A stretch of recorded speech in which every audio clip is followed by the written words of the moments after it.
Paul Wyhe. I teach biology at Central College in Pella, and I'm here to talk about home brewing. Today we're going to be making the most popular of the styles of homebrew. It's called Irish Red, and right now we already have the pot going and we have some of the work done.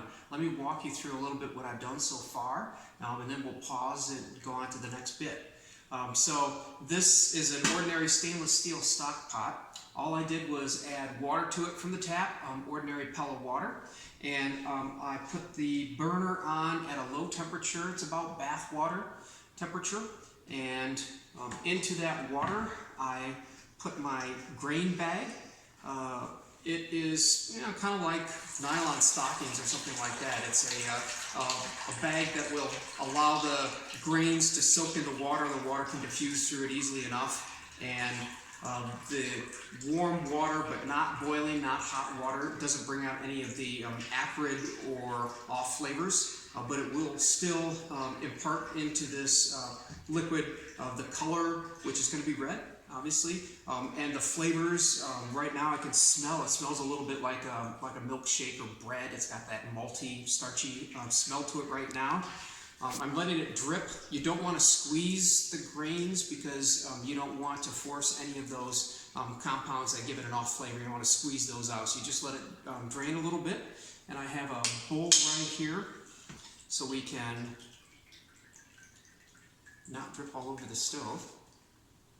You'll see that as it drains just a little bit more, there's that reddish colored liquid that is collecting. It's still leaking a little bit out of the bag. And in the pot right now, we have the sort of a dark bronze red. This is really concentrated.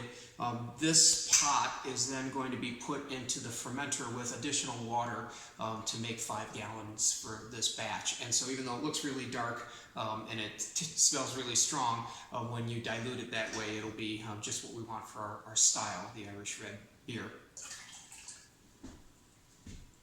Okay, so now that we have that going, the next step is to heat this up to a boiling temperature before I can add the next ingredients. And so I'm going to go ahead and start that up with high and put this on.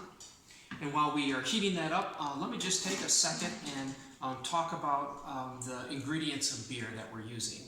So at its most basic, beer is a fermented grain that makes an alcoholic beverage, and that style is the Irish Red. This style is a Vienna lager, which is more of a copper color.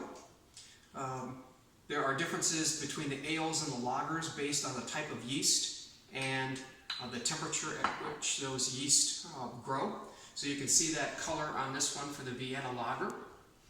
This color will be a little bit more of a scarlet rather than this sort of copper or garnet color that you have on that one. But beer contains 4 ingredients. The beers that we're familiar with are going to use the grain that is barley. Sometimes you'll have additional grains, if it's a wheat style beer or an oatmeal style or something like that. But barley is going to be the grains. The barley is in fact the seed or kernel from the grain, and in this bag I have a mixture of several different types of grains that were already crushed for me, and I bought these from my homebrew supply. You can see the chaff and the endosperm, the starchy part. And you can see that some of these have been roasted till they're very, very dark, almost black, and others of them are only lightly toasted. This is a mixture of several different kinds of grains that are the right recipe for making this style of beer.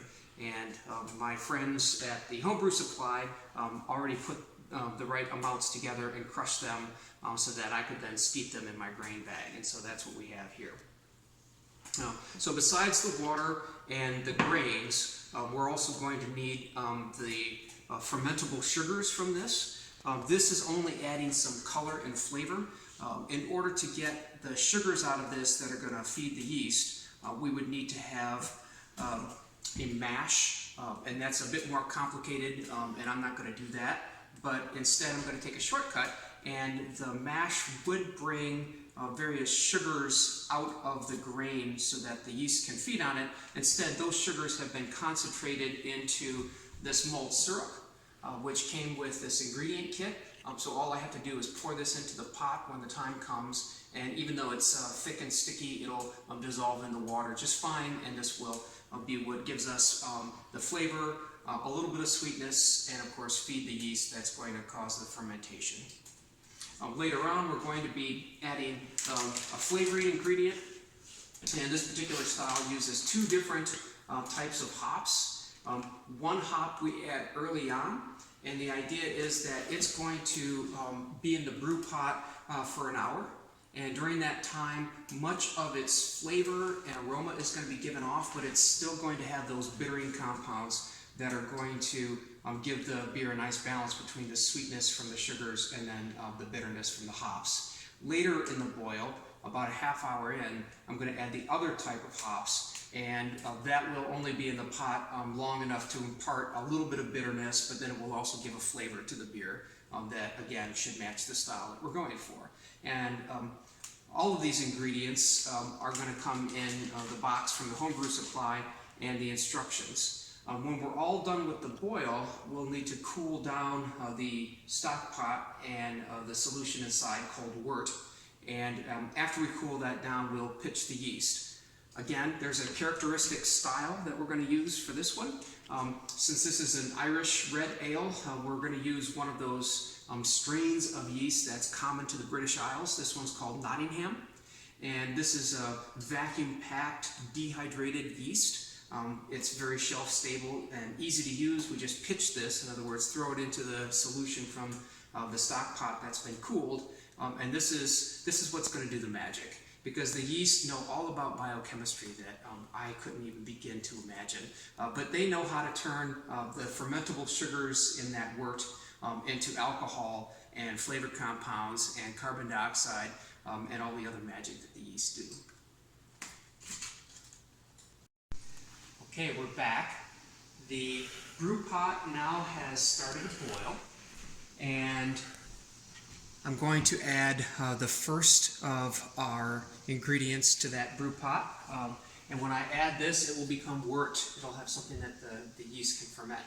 So this is a malt extract. The idea is that the grain that we had discussed previously was malted, a special process that causes a brief germination and enzymes within the seed to convert the starches that had been stored in the seed into sugars that can then be released into solution. In this case, the solution is then dehydrated into a syrup. You can also buy dry malt extract, which is basically like a malt powder. I'm going to be adding this to the brew pot, and since the work has been done for me, all of those sugars are available.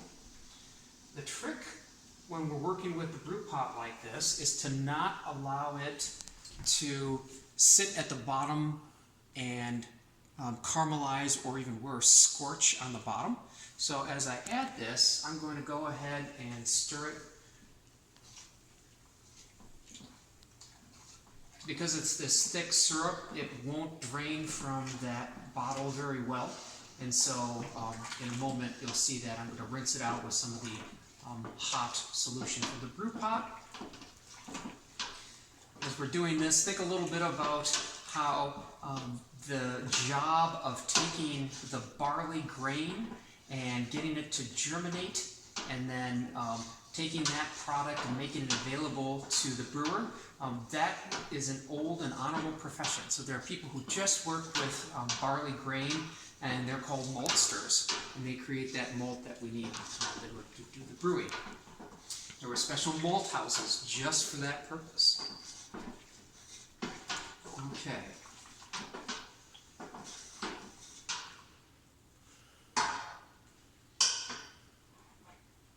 It'll take forever for that syrup to run out, so I'm going to go ahead and speed this up by pouring some of this hot solution in.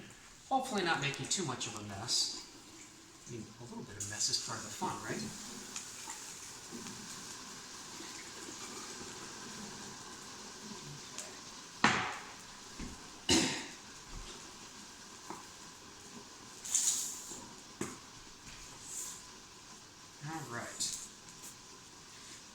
I'm not going to worry about getting every last bit of that syrup out of the container. I just don't want to leave too much in there. Basically, when you buy an ingredient kit like this, you'll know when you order it how much of the malt extract will be in the kit, because the price the kit costs will tell you.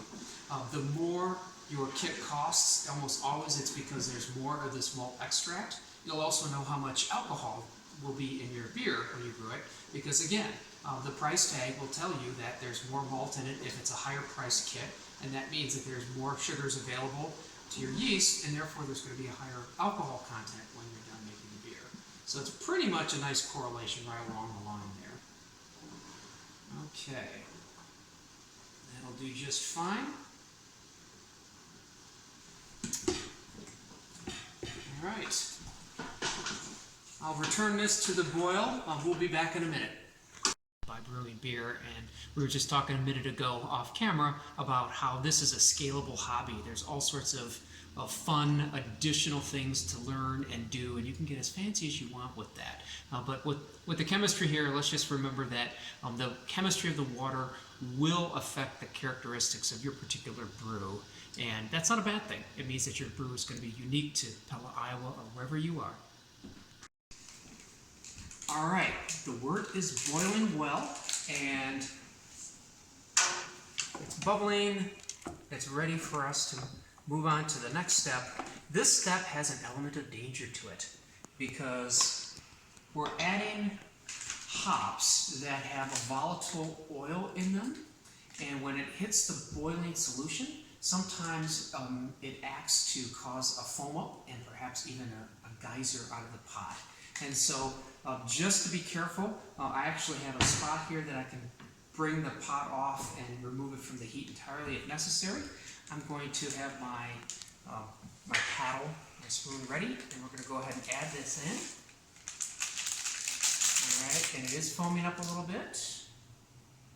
Not too bad. I'll just kind of slowly stir it, see if we can't dissipate those oils safely. Okay. And here we go. All right, it's foamed up a little bit, but no problems. I think we're in good shape. So the first addition of hops starts the 60-minute clock, and in a half hour we'll add the second addition of hops. This one is the Willamette variety of hops. We might want to talk just a little bit about what hops are. They look like cones. But what they actually are bracts of flowers. And so it's a cluster of flowers, and in the bract, or petal-like, leafy-like structure, there are these little yellow glands, bright yellow gold glands, called lupulin glands, which is where the active ingredient that produces the aroma and bitterness that we associate with beer is located on that. And so right now, I can smell that hop, sort of a spicy, floral hop smell being released already, and it's beginning very much to smell like beer. All right, we're back. So, while you were gone, I added the second sachet of hops. These were the Goldings hops, which are going to impart some aroma and flavor, as opposed to the first, which were strictly for bittering. Did that at about half hour into the boil. We have about 15 minutes left. What has to happen next is I'm going to add something to the brew pot that is going to help us on the tail end of this boil. So, I have what's known as a wort chiller. So I mentioned already that inside of that pot is the solution that the yeast is going to act on, and that solution is called wort. The object after we're done with our boil is to cool it down as rapidly as possible. That both helps us to maintain the chemical characteristics and qualities of the solution, and also makes it less likely that we'll get any issues with anything growing in there that we don't want to.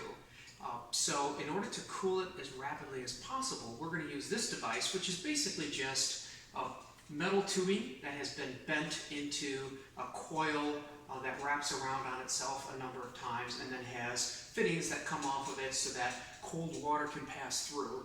And as the water passes through these coils, it comes out the other end. It will remove heat from the solution in the pot. So I'm going to add that to the boiling pot right now.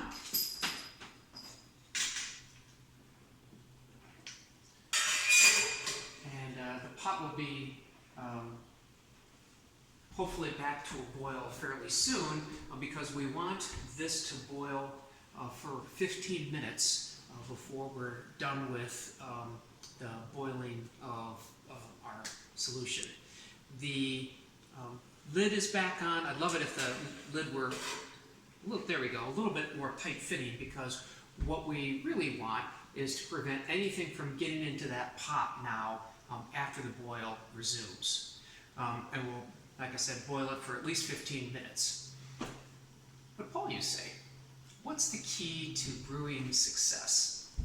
And as a wise man once said, I don't know the answer to brewing success, but I know what causes a failure, and that's contamination.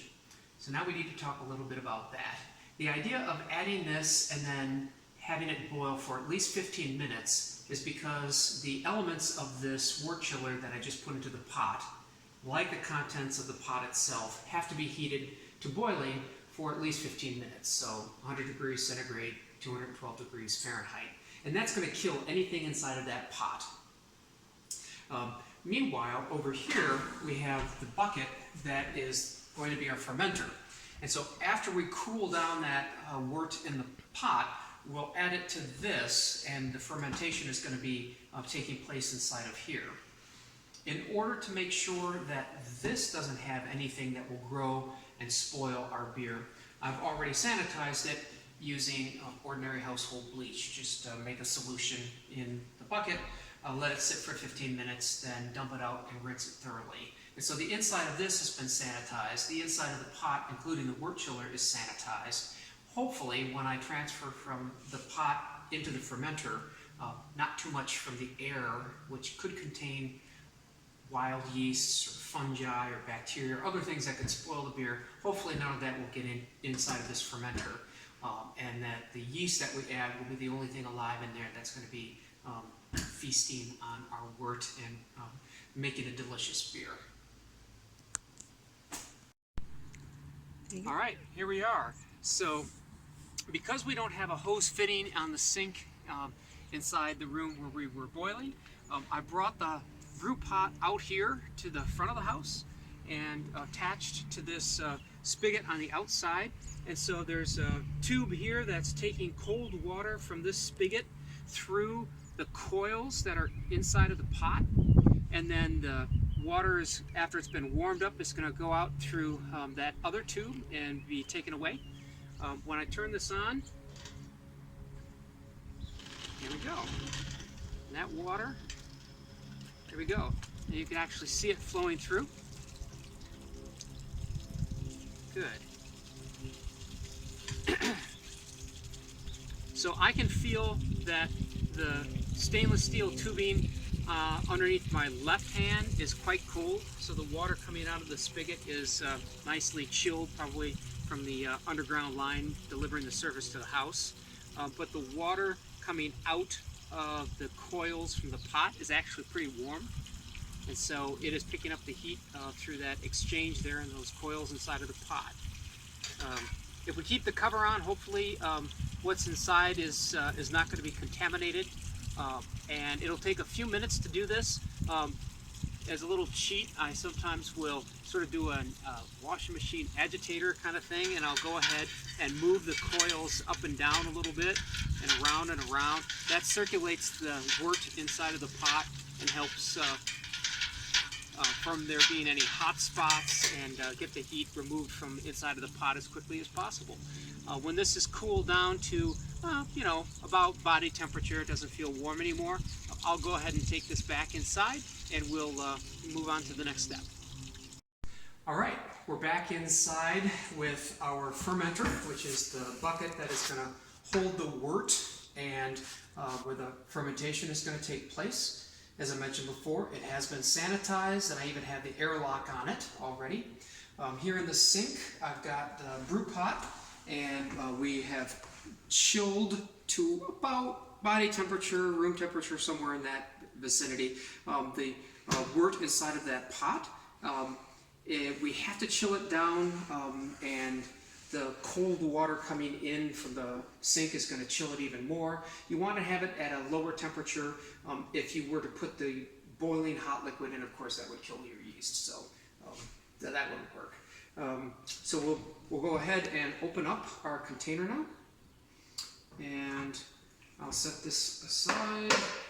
All right, we have our brew pot there handy. I'll go ahead and pour the contents of the brew pot directly into the bucket. The idea is that there'll be some materials at the bottom of the brew pot. I believe they call that scrub. We'll try to leave all of that in there, but we'll show you what it looks like. Okay, so that's about it. So the chunky stuff now is mostly the pellets or broken up pellets from the hops, and so those we'll just leave, and a little bit of the liquid we'll leave there in the pot, and we can't use all of it, but that's okay. So now we have about half of a batch of beer, and in order to bring it up to volume for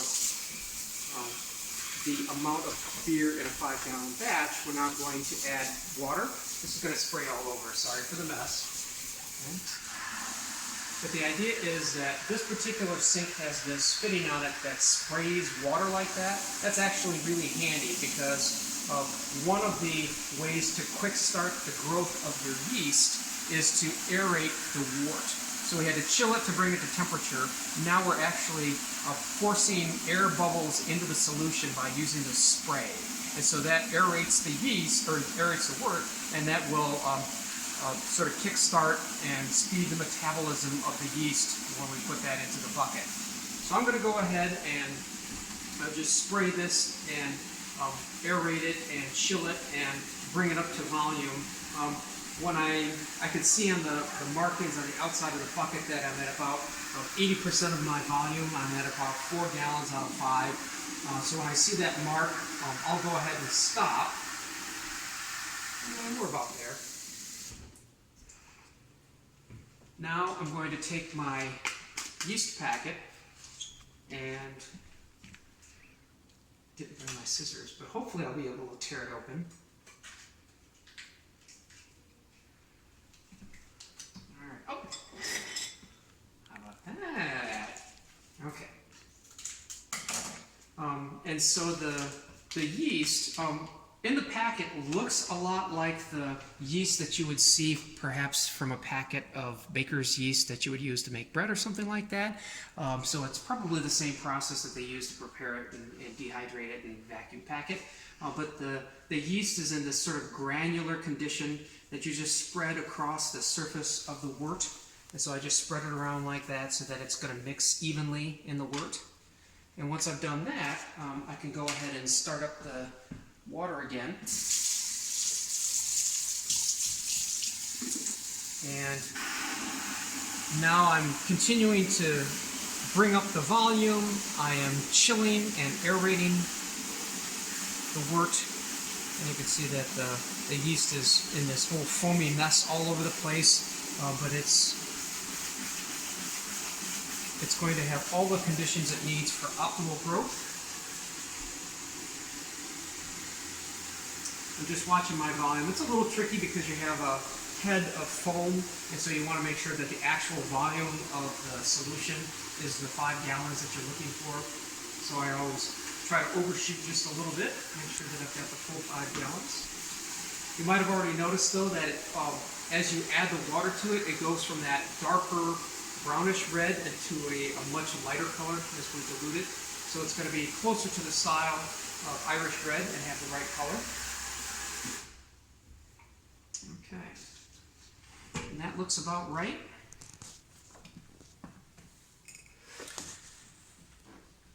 So this lid goes back on. And one of the tricks to this is making sure that you have a tight fit, because we want to not only maintain sanitation, but we're actually also going to deny oxygen to the growing yeast. And so I just mentioned oxygenating the wort to sort of jumpstart the metabolism, get them growing actively.